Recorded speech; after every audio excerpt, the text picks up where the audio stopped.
सभी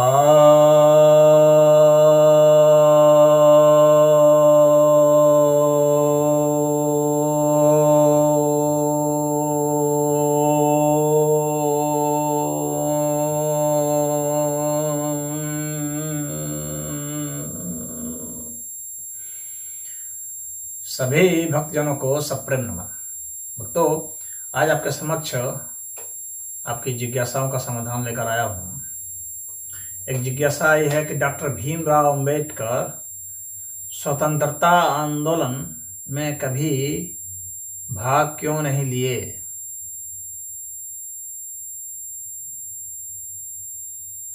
देखिए, ये बहुत लोगों की जिज्ञासाएं होती है और ये बहुत चर्चाएं होती हैं इस विषय पर, और इसके आधार पर लोग कहते हैं कि जो है अंबेडकर जो थे वो स्वतंत्रता सेनानी नहीं थे और उनके साथ भी नहीं थे और अंग्रेज़ों के पिट्ठू थे और स्वतंत्रता के विरोधी थे। इस तरह की बातें भीमराव अंबेडकर जी के विषय में बहुत लोग करते हैं। यह सत्य है कि उन्होंने स्वतंत्रता आंदोलन में कहीं भाग नहीं लिया। इसके पीछे जो कारण है क्यों नहीं वे किए, और तो जो उन्होंने भाग नहीं लिया उसके पीछे जो कारण है वो उन्हीं के शब्दों में अगर आपको सुनाएं तो ज़्यादा अच्छा रहेगा। उनके पीछे उनका क्या इरादा था, उनका ध्येय क्या था, ऐसा वे क्यों कर रहे थे। कुछ लोग कहते हैं वे अंग्रेज़ों से डरते थे, लेकिन वे डरपोक आदमी नहीं थे। वो डरपोक आदमी कहना उचित नहीं होगा। वे उनके पिता जो है मिलिट्री में खुद ही काम करते थे। उनके पिता खुद ही सूबेदार थे, तो वे खुद ही जो है एक मिलिट्री के लड़के होने के कारण उनमें भी वीरता थी। ऐसी बात नहीं है कि वो डरपोक थे, तो ऐसी कोई बात नहीं है। न समझदारी की कमी थी, न देशभक्ति की कमी थी, और न ही वीरता की कमी थी, और न ही उनके पास समय की कमी थी। तो समय, ऊर्जा, इन सब की कोई कमी नहीं थी। फिर क्या था, फिर उनका अपना एक सिद्धांत था जिसके आधार पर वो जो नहीं ले रहे थे, तो वो मैं खुद ही उन्हीं के मुख से कहे हुए बातों को आपको सुनाता हूँ, ज़्यादा अच्छा रहेगा। मैंने आपके लिए वो उनके वक्तव्यों को लाया है। तो देखिए, जब साइमन कमीशन आया था तो साइमन कमीशन के सामने में जो है सेपरेट इलेक्टोरेट की मांग रखी गई थी कि ये जो है जो दलित लोग हैं, तो जो अनटचेबल्स शब्द का प्रयोग उसमें ज़्यादा होता था के जरिए, तो कहते थे कि जो अछूत हैं, अनटचेबल अर्थात अछूत, तो जो अछूत हैं उनके लिए अलग से जो है वो चुनाव का वो होना चाहिए, चुनाव की व्यवस्था होनी चाहिए, उनके लिए अलग से सीट होनी चाहिए। तो साइमन कमीशन ने उनके लिए अलग से सीट की व्यवस्था की थी। और भारत के जितने भी उस समय मतलब जो कांग्रेस थी और भी जो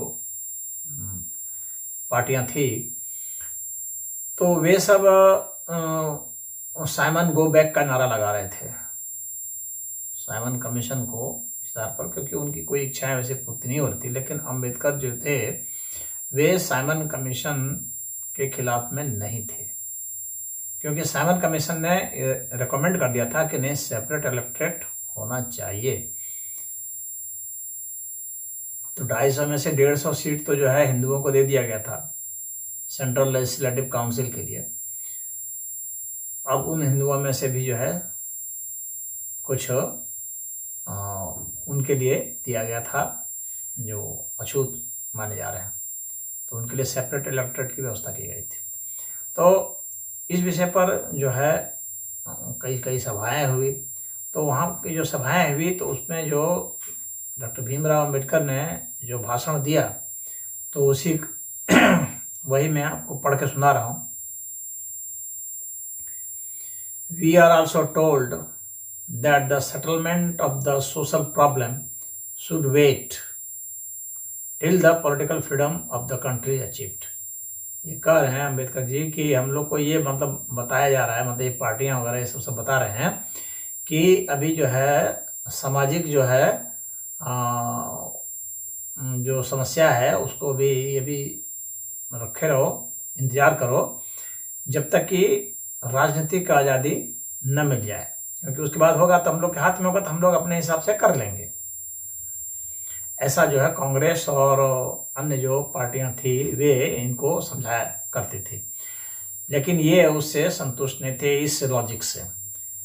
तो ये क्या कहते हैं, ये wise man will not fall in with this line of thought. कहते हैं कि एक बुद्धिमान आदमी जो है इस विचारधारा में नहीं आएगा, नहीं फंसेगा।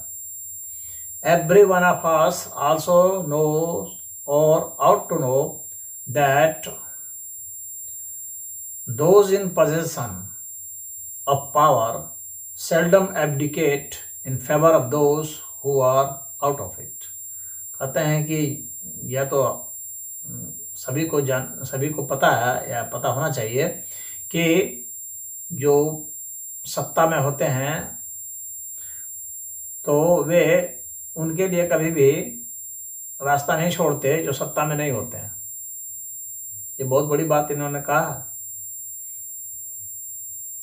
You cannot therefore hope the effectuation of the settlement of the social problem if you allow power to slip into the hands of those who stand to lose by the settlement unless you are prepared to have another revolution to dethrone those whom you have helped to capture power। यानी अगर आपने उन लोगों का सहयोग कर दिया कि वे सत्ता हासिल कर लें, अंग्रेजों से सत्ता हासिल कर लें, उनकी मदद आपने कर दी, तो वे क्या होंगे, वे जब सत्ता में आएंगे तो फिर आपकी वो सुनने वाले नहीं हैं। आपको फिर से एक जो है उनके खिलाफ लड़ाई लड़नी पड़ेगी, ताकि आपको फिर से एक क्रांति करनी पड़ेगी ताकि उनको आप वहां से हटा सकें, क्योंकि वे फिर आपकी नहीं सुनेंगे। इसलिए पहले ही जो है अपनी जो है बात मनवा ली जाए, पहले ही अपना सब कुछ कर लिया जाए। I think it would be just and proper for us to insist that the best guarantee for the settlement of the social problems is the adjustment of the political machine itself and not the will of those who are contriving to be left in the unfettered control of that machine। कह रहे हैं कि जो सत्ता की जो machine है वह अपने हाथ में जो रखेगा वही काम करेगा। उनके हाथ में जगह छोड़ दिया जाए बिना जंजीर लगाए, बिना नकेल कसे, तो वे तो अपने हिसाब से ही कर लेंगे ना। The safest remedy for the protection of our interests seems to me in securing control over the future executive in self-governing India in your own hands, and that you can have only by means of adequate representation in the legislatures of the country। और यह सबसे सुरक्षित जो उपाय है वह मैं ऐसा सोच रहा हूँ कि जो भी सरकार बनेगी, जो भारत की जो है स्व शासन जो होगा, उसमें जो एग्जीक्यूटिव होगा, जहाँ पर कानून बनेगा, जो लेजिस्लेचर होगा, तो जो मशीनरी होगी यानी जो प्रशासन है, उसमें जो संविधान बनेगा, उसमें जो नियम बनेंगे, उसमें वो तुम्हारे हाथ में होना चाहिए, उसमें तुम्हारा प्रतिनिधित्व होना चाहिए। तो शुरू से ही प्रतिनिधित्व की मांग होनी चाहिए और उसको लेना है, संविधान बन जाना चाहिए और उसमें वह ले लेना है। और राजनीतिक आज़ादी के पहले तभी जा करके जो हाशिए पर समाज जो पहुंचा हुआ है, जो वर्ग पहुंचा हुआ है, उसको न्याय मिल पाएगा, अन्यथा नहीं मिल पाएगा। तो अंबेडकर जी के शब्दों में स्पष्ट है कि वे चाह रहे थे कि राजनीतिक जो है आज़ादी अगर दे दी जाती है बिना सामाजिक आज़ादी के, तो यह जो है बहुत ही घातक होगा। जो समाज के बहुत पिछड़े वर्ग हैं, जो हाशिए पर हैं, जो उन्होंने कभी भी राजनीति में प्रवेश जिनको नहीं दिलाया गया, युगों युगों से जिनको बाहर रखा गया, तो उनके साथ न्याय नहीं हो पाएगा। इसीलिए पहले जो है राजनीतिक आज़ादी नहीं, पहले जो है सामाजिक आज़ादी की बात की जाए, और राजनीतिक जो मशीनरी बन रही है, यानी जो संविधान बन रहा है या बनने की प्रक्रिया में है, जो जो कमीशन आ रहे हैं, उन सब में जो है हमारा प्रतिनिधित्व हो जाना चाहिए, हमारे चुनाव में प्रतिनिधित्व हो जाना चाहिए, और जो है हमारा जो प्रशासन है उसमें हमारे आदमी चले जाने चाहिए, और वो उसमें जो है हमारे लिए अलग से व्यवस्था होनी चाहिए, आरक्षण होना चाहिए, रिजर्वेशन होना चाहिए। तो यह अंबेडकर जी का विचार था, इसलिए वे भाग नहीं लेते थे और भाग लेने की सलाह नहीं देते थे। जो उनके समर्थक थे उनको कहते थे कि नहीं, तुम लोग इसकी मांग करो, उनको करने दो मांग, वो जो है अंग्रेजों से लड़ रहे हैं, उनको अंग्रेजों से लड़ने दो, तुमको इनसे लड़ना है, तुमको अंग्रेजों से नहीं लड़ना है, तुमको इनसे लड़ना है, क्योंकि अंग्रेजों ने तुम्हारे हक को नहीं मारा है, तुम्हारे हक को तो इन लोगों ने मारा है, तो इसलिए लड़ाई तुम्हें इनसे करनी है, हक इनसे लेना है, क्योंकि हर जगह विरोध ये करते हैं, इन्होंने तुम्हें सत्ता से वंचित रखा है, अंग्रेजों ने नहीं रखा है। तो सत्ता में तुम प्रवेश करो, तुम्हारे आरक्षण हो, तुम्हारा उसमें रिप्रेजेंटेशन हो, प्रतिनिधित्व हो, तो यह जो है यह तुम पहले ही सुनिश्चित कर दो, क्योंकि अगर ये बिना सुनिश्चित किए हुए आज़ादी उनको दे दी गई, अगर भारत को आज़ादी मिल गई तो क्या होगा, तो वही जो हावी वर्ग है, पहले से हावी रहा है, वो फिर हावी हो जाएगा, फिर तुम बाहर में हो जाओगे, फिर तुमको इनके खिलाफ करना पड़ेगा, नहीं तो फिर जो वे लोग देंगे उसको तुमको संतुष्ट रहना पड़ेगा, इसीलिए तुम इनकी मदद मत करो।